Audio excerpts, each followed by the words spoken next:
Hello and welcome to Gravitas Plus. I'm Palki Sharma Upadhyay and I'm here to talk to you about the Great Britain, the greatest and the safest hiding place for financial fraudsters. The United Kingdom seems to love fugitive billionaires. No matter their race or ethnicity, no matter their crime or trickery, if you've got deep pockets and are looking to escape the law in your country, Britain is the place for you.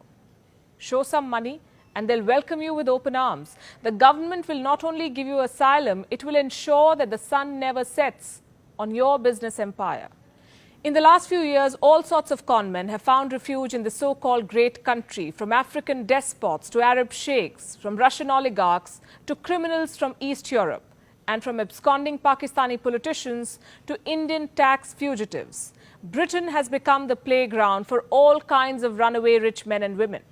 I'm sure most of you know of this man. He once flew an airline and then he decided to take his country for a ride.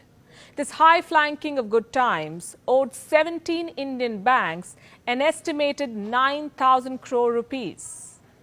Then he decided to run away to London. It's been 3 years and the flamboyant Mr. Mallya is still having a good time there. He turns up for his court hearings smoking fancy cigars. I've said before, I'm a political football.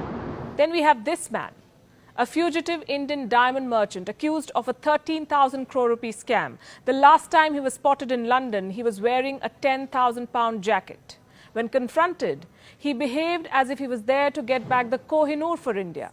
Anyway, this is a very long list, so I'll give you some numbers. Since 2013, a total of 5,500 Indians have sought political asylum in Britain.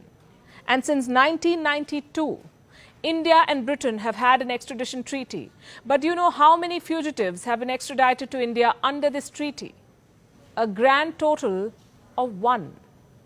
A certain Samir Bhai Vinubhai Patel. This was in 2016. All other extradition requests remain pending till date. There's been a lot of blame game, a lot of political grandstanding, but have you ever wondered why India has not been able to get back its fugitive billionaires? Because of the cleverly devised British laws. And no, I'll not launch into a lecture on law, just a few pointers. Britain's legal system is the biggest hurdle in the extradition process. The country is a signatory to the European Convention on Human Rights. So if a British court deems that the extradition is due to political reasons, or if the person to be extradited is likely to face torture or the death penalty, it will turn down the extradition request. An additional advantage, some could say, for Indian offenders. Second, money talks. These fugitive billionaires may be neck deep in debt, but they're still billionaires. They come with big money. The British do their best to thwart the extraditions so that the looted wealth stays either in British banks or offshore destinations. Again, I have some figures for you.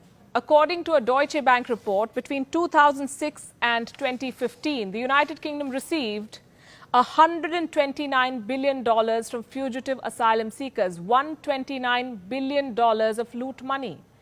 This money is said to have been routed to Britain's offshore havens, like the British Virgin Islands, Cayman, Gibraltar, Jersey and Guernsey. According to Corruption Watch, the UK's wealth management industry manages $800 billion of global wealth at particular risk of laundering. $800 billion. Point number 3.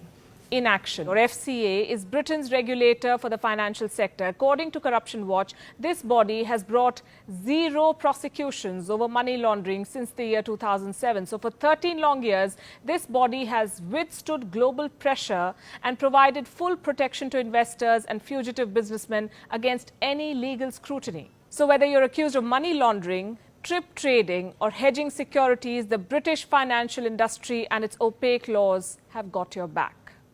And the fourth point, Britain has some of the best legal brains. Top British lawmakers are fighting for these fugitive billionaires. These are people who also understand the Indian law well. Boutique Law, a top-notch legal firm, is looking after Vijay Mallya's case. This firm is co-managed by Anand Dubey, one of Britain's top legal eagles. When the former British Prime Minister Theresa May was the country's Home Secretary, she appointed this man to a panel to review the UK's extradition arrangements. he once advised the country's Home Secretary. His firm is now fighting Vijay Mallya's case. Nirav Modi is also said to be soliciting the services of the very same firm. The point I'm making is simple. The Brits are very clever people. They did not rule half the world just like that. They've made their tiny island the most lucrative place for financial fraudsters. They first grant them asylum, then provide them with money laundering opportunities, take their share from the looted wealth, and finally make the nations plead for extradition in their courts. But India is so transactional in its relationship with Britain that it does not question the UK's ulterior motives behind delaying extraditions. Instead, India seeks certificates of normalcy in Kashmir from British parliamentarians. The Supreme Court of India has ordered Vijay Mallya to be present before it on the 5th of October. This is a case pertaining to contempt of court. The Ministry of Home Affairs has been asked by the judges to facilitate and ensure Mallya's presence this time. Let's see.